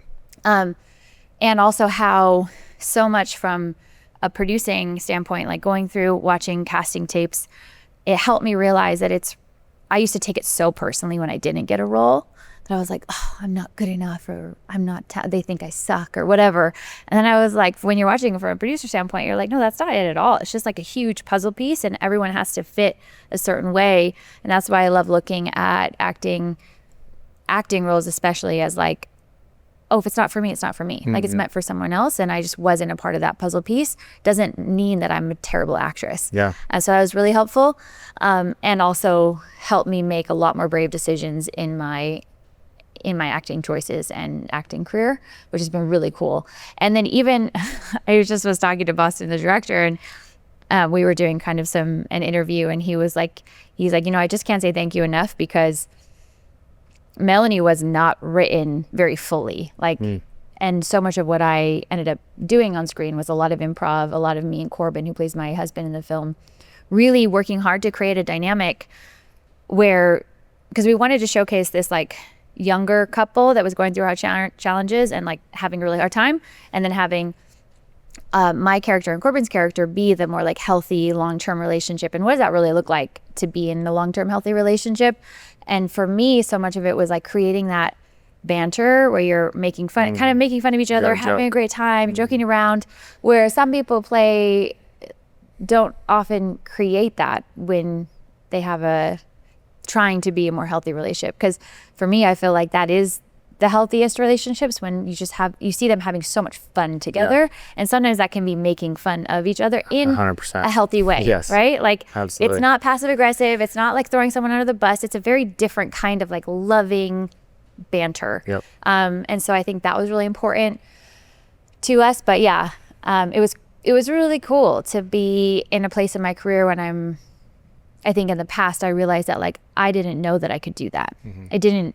I was always asking, I think, waiting for someone to give me permission to make brave choices, to make changes, to like really go outside the box on stuff.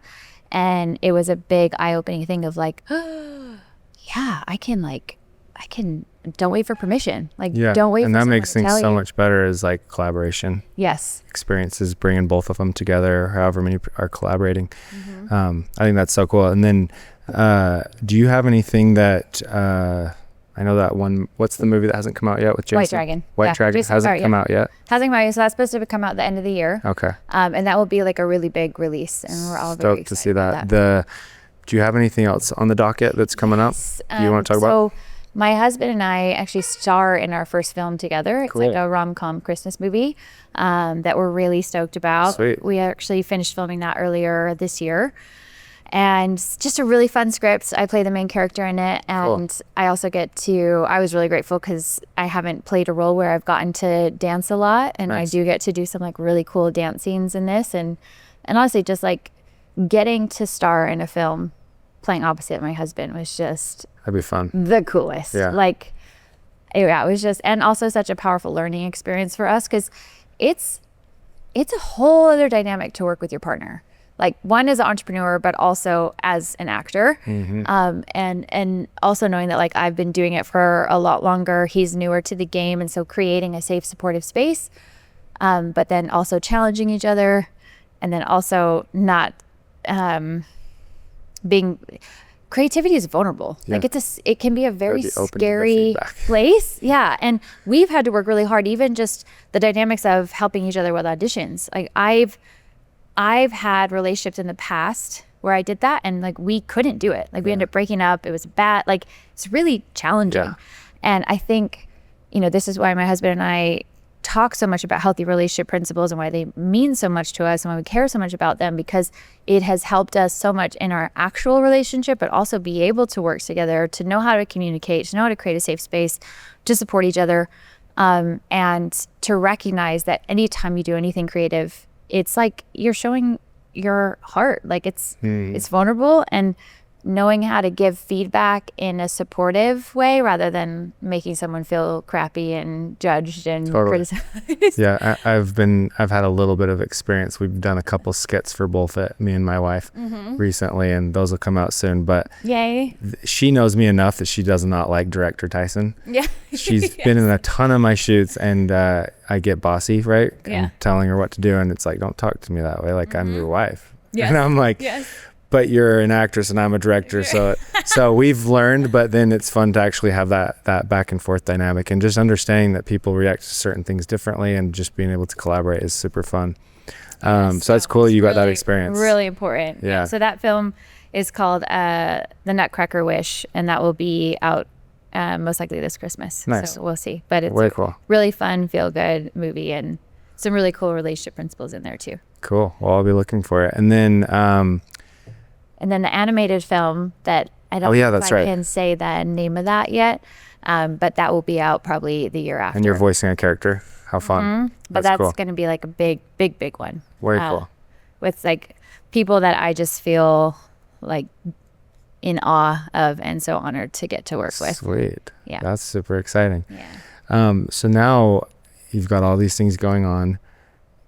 Things seem to be heading in a great direction for you. Where do you see all this heading, and where would you like it to be in the next 5 to 10 years? Like this.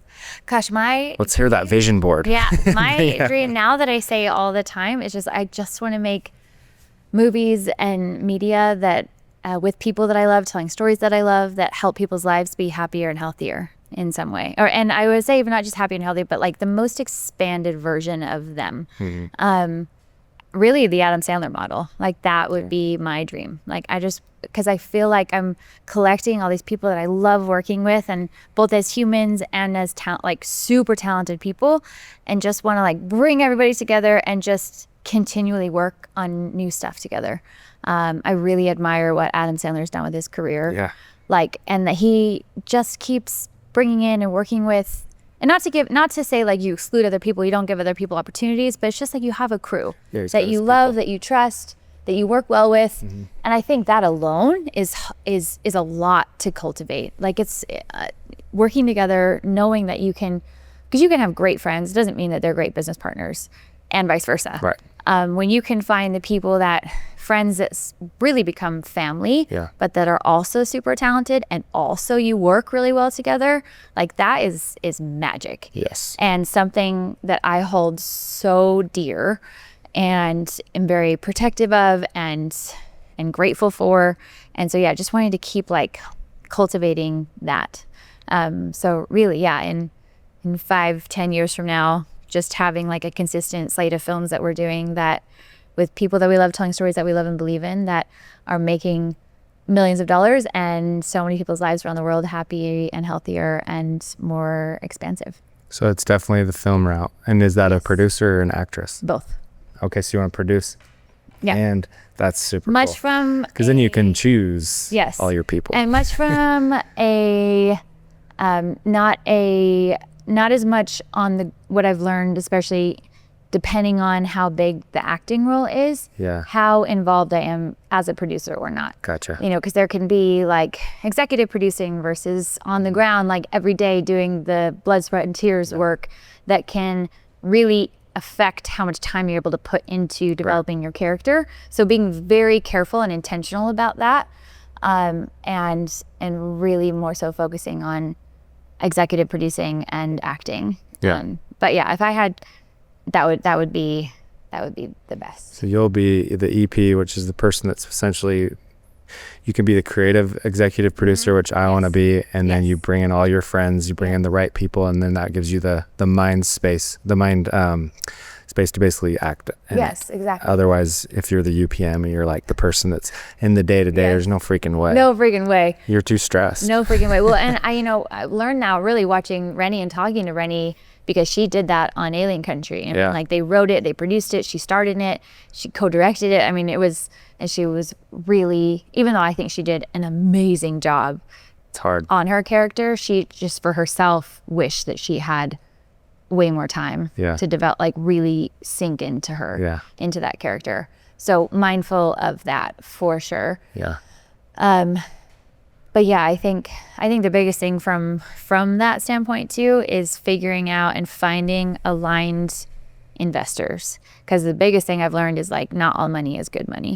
You know, some people are like, in my past, I was like, I would just give anything to get, funded by anyone. And I'm like, learned the hard way a lot, thankfully, from mentors and other stories of like, it's not worth it. Yeah. It's not worth it. And you really only it's so important who investors are and that they're aligned. And really working from this place, I think some people pitch films to investors who are like, my movie is going to be the best movie and it's the thing ever. Like, and recognizing that investors get that same pitch all the time. And what I've learned that has been so helpful for me from beautiful mentors that I have, of finding films and stories that help an investor achieve their goal, and talking about it like that. Like, that's cool. We realize that you have these core values and this is your mission and what you want to do in life. This is a film that we believe helps solve that mission. And so really value aligned partnerships, investor aligned relationships, I think it's just like a whole different way of doing things that I'm grateful for. Another person I love is Margot Robbie and her production company, what she's done. And I didn't know she had one. That's cool. Oh yeah. She was an EP on like so many amazing films, like her Barbie? production company. No way. That's dope. And She's doing just fine. And with her husband. So didn't her know that. husband helps. I don't remember like all the ins and outs of the business, but they do it together. That's really cool. And I'm like, oh, we're not the only ones, you know? Cool. And like we have other models. But this is again why I think it's so crazy, because there are so many amazing, like incredible, healthy, supportive, power relationships in Hollywood and the entertainment industry, but we don't always hear about them. Mm-hmm. We hear about the toxic, failed, unhealthy relationships. I think this is why my husband and I with Relationship Renegades just want to create a platform in media and movies and a whole to be able to highlight all the relationship renegades out there, that because we know that what you focus on expands, and that we want to create a world where healthy, happy, harmonious relationships are the new norm. And we believe that the best way to do that is to do that through media, because it's one of the most powerful ways to influence, and movies, and to be able to find creative ways to make those kinds of stories entertaining, because it's not the easiest thing to do. Like you said, like for whatever reason, toxicity and like drama is easier to sell than great positive news. Unfortunately. Yeah. It's wild. It's so crazy. And that was really good advice about investors. Like money is, you got to go through some crap times. And I feel like anyone that's come up and, you know, they're successful, quote unquote, have a lot of money, they have lost money. They've gone through these horrible experiences with investors or whatever we want to call it. And you got to go through them. And I remember hearing that as a kid, and I was like, well, I'm going to avoid it because I'm listening to all these books. And then, oh my gosh, you have to get hit. You think you know, money changes people, and you think you can make the right choices. But there's bad money. So watch out for that for sure, especially in film. Yes, big time. But I really relate to you on the whole, like being an EP and like bringing in my friends. My whole goal would be to be like a Taylor Sheridan, where I'm able to create a cool TV series like Yellowstone or all the spinoffs, and just bring in the cool, like I want to make Zane the director. Like Zane's my guy. So I've been telling him that for years. I got to keep up with my promise. But essentially being that investor and having that money to throw at someone's idea would be my goal. And then maybe we can talk about you coming as the producer. I would love, because that'd be so fun. We would have a cool vibe on set for sure. We would. I mean, we all sat there and talked. Oh, I know. Like, that's why I was like, let's hold this and put it on the podcast. This is great. I know. So, how long have we been going? Gosh, like hours. It always gets there. That's crazy. I have like a clock in my head. I don't even realize. But sorry to kind of cruise through that last little bit. No, that was awesome. I usually like to expand a little bit more, but like I said, this is like a masterclass on mindset. This has been super insightful. Thank you for coming on, taking the time out of your day, most importantly. Thank you so much for having me. I mean, this is what I love. I could do this all day with you. That's cool. That's really fun. I appreciate it. I'm going to continue doing it. There will be a part 2 for sure. We'll have you back. Do it. I love that, especially after White Dragon comes out. It'd be cool. White Dragon, your animation, your holiday film. Yes, that would be super fun. And do you ever do this with other people too? Like, or is it just one-on-one? It's just one-on-one so far. I've had a lot of, like me and Zane would be a lot of fun to host something like this. So it'd be fun to have him come in, or have someone like you and your husband come in and actually talk together. Like when the film comes out, like us or me and another cast member from that would be so Jenna cool. Frank in the film with me. Because so much of this is focused on your journey and the person's journey that I bring in.